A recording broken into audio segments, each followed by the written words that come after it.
The grey evening light filtered through the windows, waning quickly. Two gas lamps on either side of the door assisted the fading light from outside. Taryn moved into the center of the room, afraid of allowing herself to be cornered by him. The man, he held himself like a man, though he could hardly be older than she, stepped into the room behind her and closed the door softly. Taryn stared at him, her wide green eyes betraying her fright. "Who are you?" Taryn questioned again, trying to make her voice sound stronger than she felt. "My name is Ace Highmore." He pulled up his sleeve, revealing a white brand in the shape of gears and crossed cutlasses on the inside of his right forearm. "I'm a privateer in the Queen's Navy. For now, that is all you need to know." "What do you want from me?" Taryn's mind spun as she struggled to think of anything she might have done to draw attention to herself. Any reason a privateer would be interested in her. She hadn't done anything wrong. Yet she knew her mere existence was wrong in most people's eyes. A painful, gaping pit opened in her stomach, threatening to swallow her whole. She almost wished it would. He stared at her stonily. "Show me your graft." Taryn shook her head, hugging her gloved prosthetic to her chest. She had never shown anyone her deformity voluntarily. The last time her clockwork had been exposed, she was 12 years old and assaulted by a group of schoolboys for her inhumanity. And even though this man, this Ace, already knew her secret, he could not bear to reveal it. "Now," he said, his voice losing the gentle quality and suddenly going stone cold. He swept back his dark blue frock coat, revealing the butt of a pearl-handled flintlock pistol holstered on his hip. Taryn's head spun. He was threatening her? She did not know whether the threat was genuine or feigned, but it frightened her too much to gamble with. Barely breathing, she pulled her glove from her clockwork fingers. Slowly, so slowly, she pulled back the glove, feeling as though she were peeling off her own skin. Her graft shone dully, gold and copper and silver, rust and fresh metal mixed together, clicking in tune with her heartbeat. Ace grabbed her wrist and firmly pulled her arm closer, examining it with what seemed to be a practiced eye. Taryn kept the rest of her body as far away from him as she could. She felt naked, violated, exposed. She'd never felt so helpless before, not even on the streets. She clutched her glove in her right hand like a lifeline. After what felt like forever, he released her. Taryn backed 3 small steps away, cradling her graft against her stomach, staring at him warily, like a cornered fawn facing down a hungry predator. "What do you know about your creator?" "I suspect God created me," she replied, but her voice betrayed her, cracking in the middle of her quip. "No, your creator, the man who made you a biomaton. What do you know of him?" he growled. There was no hint of the earlier gentleness in his voice. "Nothing," she answered quietly, honestly. "I cannot remember." "Do not lie to me." His voice tightened, and it scared her more than if he'd shouted. Fire flamed inside his cold eyes. "Truly, I do not know. I cannot remember anything about him. There are years of my memory missing, simply blank." Her eyes stung with tears despite herself. "I'm sorry, but I cannot help you. Now, if you were quite done threatening me, I am missing supper." And that's M. Wright reading from Sedition. Very, very suspenseful. Big round of Nice. applause in world. Very nice reading. Yay. And the suspense here with the girl being persecuted by people who know that she is a clockwork. Really, really good. And you're writing, actually, you have written a sequel called Seraphim, and that's coming out very In soon, I believe. September, yes.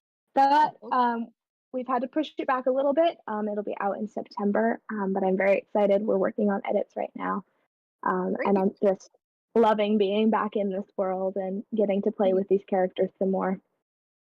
I put this up here on the screen from your tweet. Here's the Sedition and the Seraphim on tablet, on the iPad, and here's some of the characters on the side. Mm-hmm. Very nice. Nicole, real quick, what question would you like to ask M that you have never dared asking her? About this goodness. book or about the world? I'm throwing them out here, the questions. What drew you into the world of steampunk? What got you reading that and writing it? Mm-hmm. when I was in high school, so these books have been with me for a long time.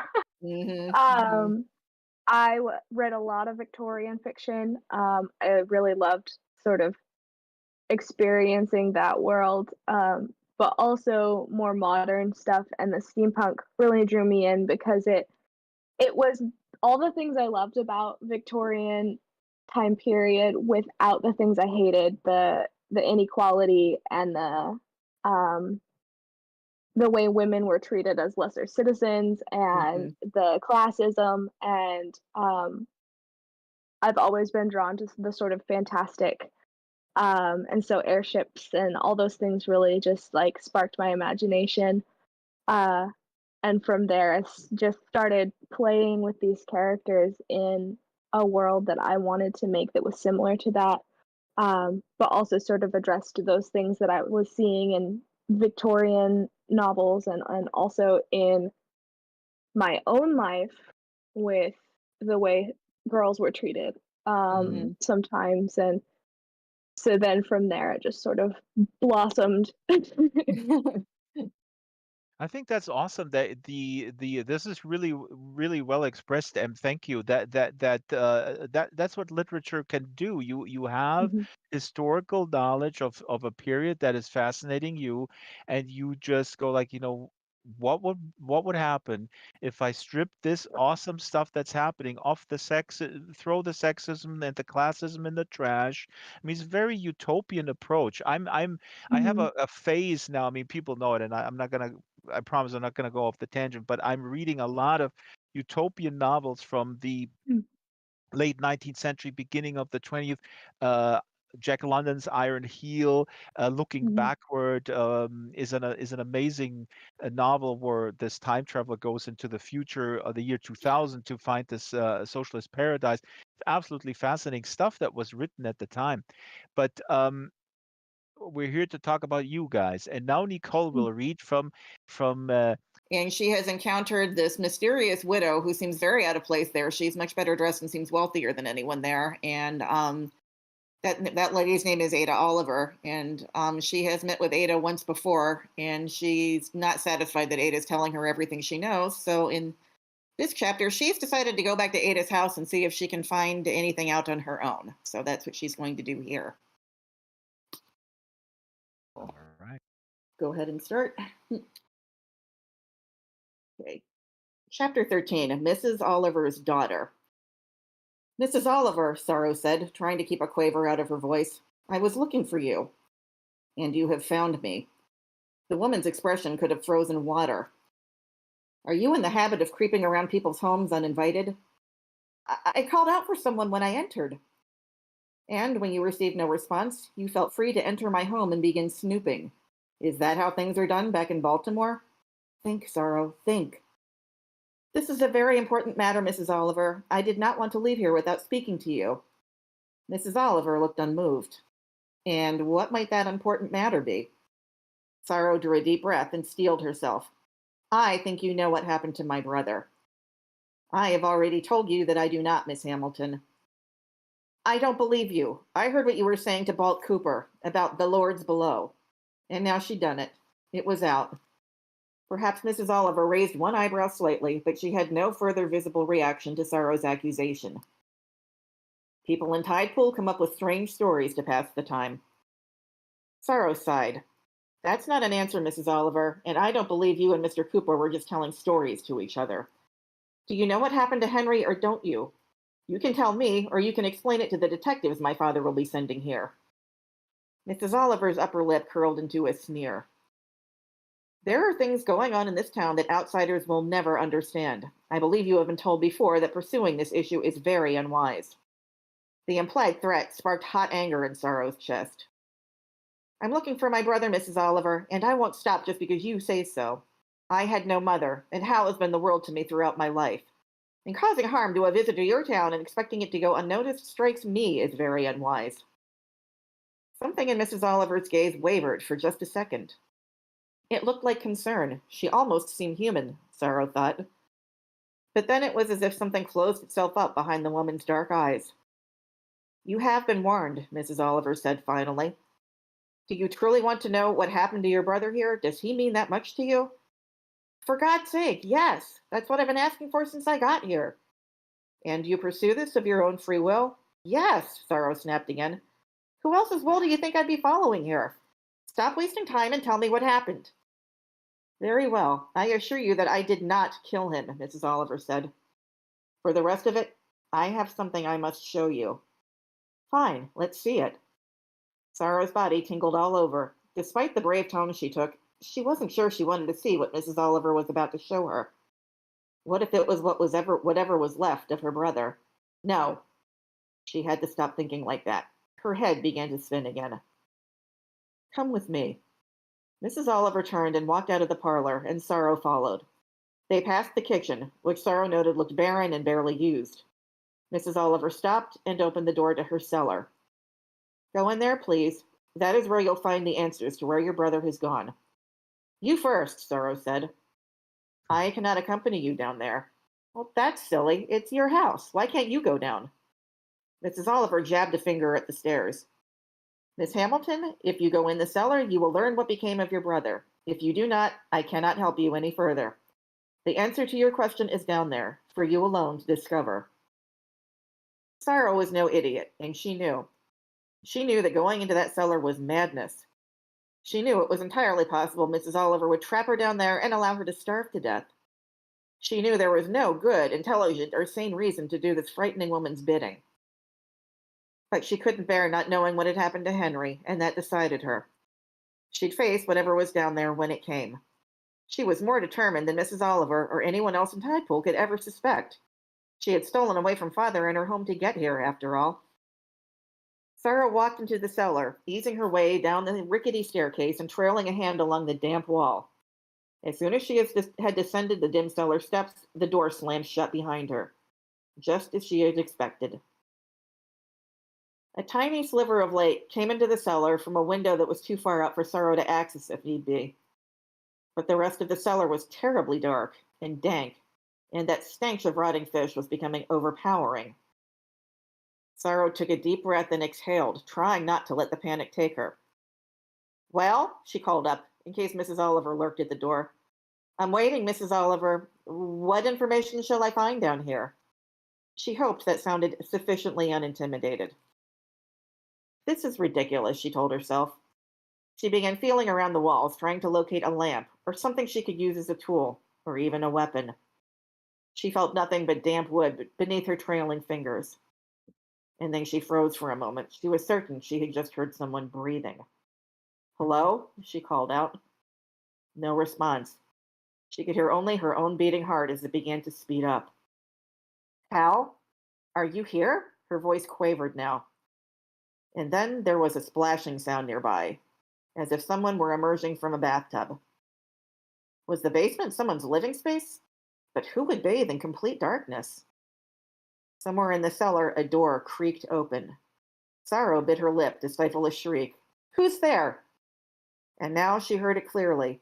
Ragged, peculiar breathing that didn't sound as if it came from a human being. And then footsteps, wet and squelchy like moist feet on a dry floor after a rain. Hal, Sorrow said again. Is that you? Who's there? She began to fumble around in the dark, trailing her fingertips along the wall and trying to find the cellar steps. The jagged breathing drew closer, and that dead fish smell grew oppressive enough to make Sorrow want to be sick on the cellar floor. Sorrow stumbled over something in the heavy darkness and landed on her hands and knees with a shriek, and the wet footsteps sped up. As she struggled to her feet, something grabbed her left arm. And if you want to find out what that was, you've got to read the book. Okay, that's Nicole Willson, Tidepool. So good.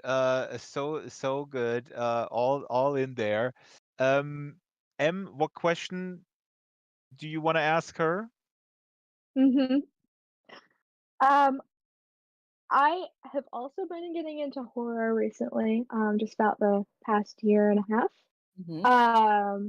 So what made you choose Lovecraftian This as is actually, your I have this as a subgenre? I have this as a prompt here as well. H.P. Lovecraft. There he is. Oh.